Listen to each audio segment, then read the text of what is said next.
अभी जब पूज्य गुरुदेव मंच पर आ रहे थे तो आप लोगों ने देखा होगा कि शरीर की स्थिति ऐसी है कि मंच में भी जितनी सीढ़ी है वो ठीक से चढ़ने लायक शरीर नहीं। इस आयु में भी हमारे आचार्य चरण को इतना परिश्रम करना पड़ रहा है, यात्रा करनी पड़ रही है, वो किसके लिए? भगवान श्री जगन्नाथ की वो तो लक्ष्मीपति हैं, उनकी इतनी कृपा है कि उनके कृपा से मठ तो चल ही रहा है बहुत अच्छे से और चल ही जाएगा। किसी से धन मान प्राप्त करने के लिए, माला पहनने के लिए, ये सब करने के लिए तो महापुरुष लोग भ्रमण करते नहीं। फिर समाज को यह विचार करने की आवश्यकता है कि इतना कष्ट सहकर भी पूज्यपाद इतनी यात्राएं कर रहे हैं, तो हम लोगों का भी कोई दायित्व बनता है या नहीं बनता?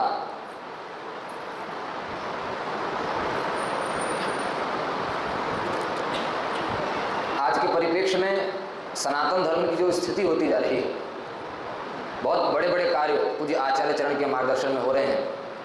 लोग सहयोग करें या न करें, बहुत लोग सहयोगी भी हैं, यहाँ पर भी हैं, आदित्य वाहिनी, आनंद वाहिनी की पूरी टीम है, टोली है, लेकिन कार्य तो भगवान का है, वो होना ही है।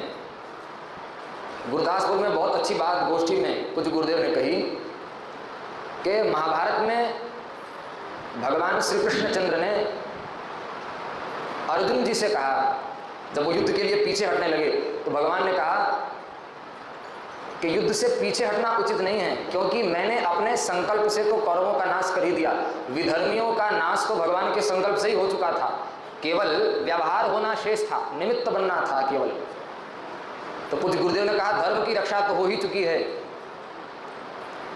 कायरता, अभिरुता के कारण अगर हम लोग प्रमाद के कारण, आलस्य और अहंकार के कारण अगर अपने घर से बाहर ना आवे तो ऐसा नहीं कि कार्य नहीं होगा।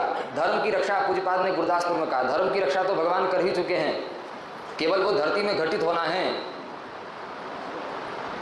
बट्टे खाते में अगर हम लोगों को सहयोग का श्रेय मिलता है, अगर पुण्य मिलता है परमार्थ को साधने का इसी बहाने, तो इसमें क्या बुराई है?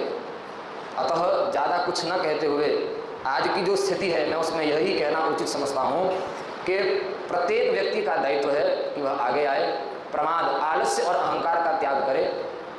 कुछ गुरुदेव कई बार बीच में कहते हैं, दो चीज़ें अगर छोड़ दे हिंदू लोग, आलस्य और अहंकार, तो सारा काम बन जाएगा।